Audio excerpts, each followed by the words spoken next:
आचार्य जी भूल गए 2004 से 14 के बीच में दिल्ली में धमाके, चंडीगढ़ में धमाके, लखनऊ में धमाके, बनारस में धमाके, गुवाहाटी में धमाके, गया में धमाके, पटना में धमाके, हैदराबाद में धमाके, बेंगलुरु में धमाके, नासिक में धमाके, जयपुर में धमाके। कौन सा ऐसा शहर था जहां धमाके नहीं हो रहे थे? अरे बाप रे, ये तो धोती खोल रहे। आज दक्षिण कश्मीर के 3 जिलों को छोड़ के सब जगह बंद हो गया, मगर उसके लिए दृष्टि चाहिए।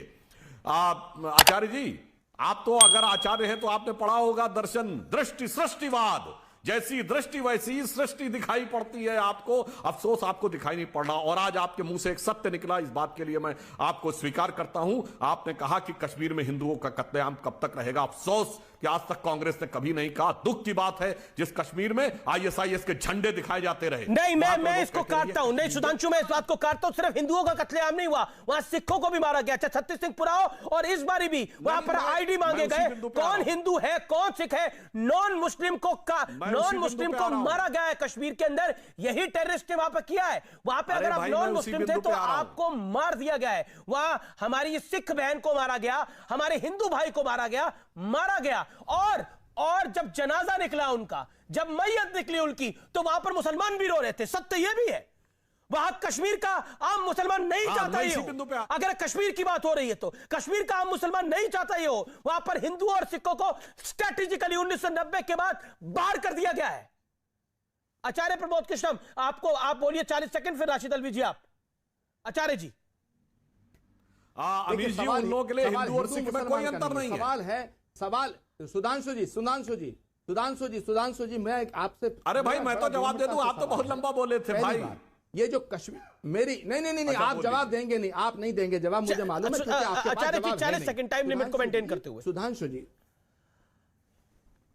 नहीं, मैं ये पूछना चाहता हूं, ये जो कश्मीर में आतंकवाद खत्म होने का दावा आपने किया था कि अगर हम नोटबंदी कर देंगे तो कश्मीर का आतंकवाद खत्म हो जाएगा, वो नहीं हुआ। आप ये बताइए, आप दोगली नीति क्यों चलते हैं? आप तो चाल चरित्र चेहरे की बात करते थे। जब 2G का स्कैम हुआ, जब कोयला स्कैम हुआ, जब हवाला का स्कैम हुआ, कांग्रेस की सरकारों का किसी को मुलजिम नहीं ठहराया गया था, किसी को दोषी नहीं ठहराया गया था, सबके इस्तीफे हुए। लेकिन यह बताइए, जब एक रिपोर्ट दर्ज है, एक बेटा गिरफ्तार है, गृह राज्य मंत्री का इस्तीफा क्यों नहीं हो रहा? आप तो सबसे अलग थे, नैतिक बात करते थे, चाल चरित्र चेहरा शुचिता की बात करते थे। आप भी अगर वही मापदंड अपनाएंगे तो फिर आप में और दूसरी पार्टियों में फर्क क्या रह गया? जी, बेसिक बात यह है जो प्रियंका गांधी जी ने जो डिमांड की है, गृह राज्य मंत्री का इस्तीफा होना चाहिए, तो होना चाहिए। अच्छा, ओके, तो रुको जरा, अभी मजा आएगा ना। सुधांशु त्रिवेदी 35 सेकंड में जवाब, देन राशिद अलवी। देखिए, मैं बहुत साफ बात कह रहा हूं, जितने भी लोगों के इनके जमाने में इस्तीफे हुए, सब पे कोर्ट में केस दायर होने के बाद हुए, चार्जशीट फाइल होने के बाद। आचार्य जी, मैं चुनौती से कहता हूं, एक बता दिया, हम लोगों ने पूरा संसद का सत्र चला गया, मगर आपने इस्तीफा नहीं दिया।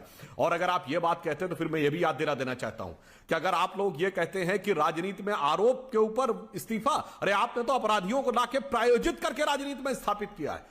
भारत के लोगों को मैं याद दिलाना चाहता हूं, 20 दिसंबर 1978 इस देश का पहला प्लेन हाईजैक हुआ, लखनऊ से दिल्ली का। 2 पांडे बंधुओं ने किया। मांग क्या थी कि इंदिरा गांधी को जेल से रिहा कर दो, और उसके बाद 1980 में दोनों को टिकट देकर, हाईजैकर्स को टिकट देकर उत्तर प्रदेश विधानसभा में माननीय विधायक बनाया। अरे बाप रे, ये तो धोती खोल रहा है।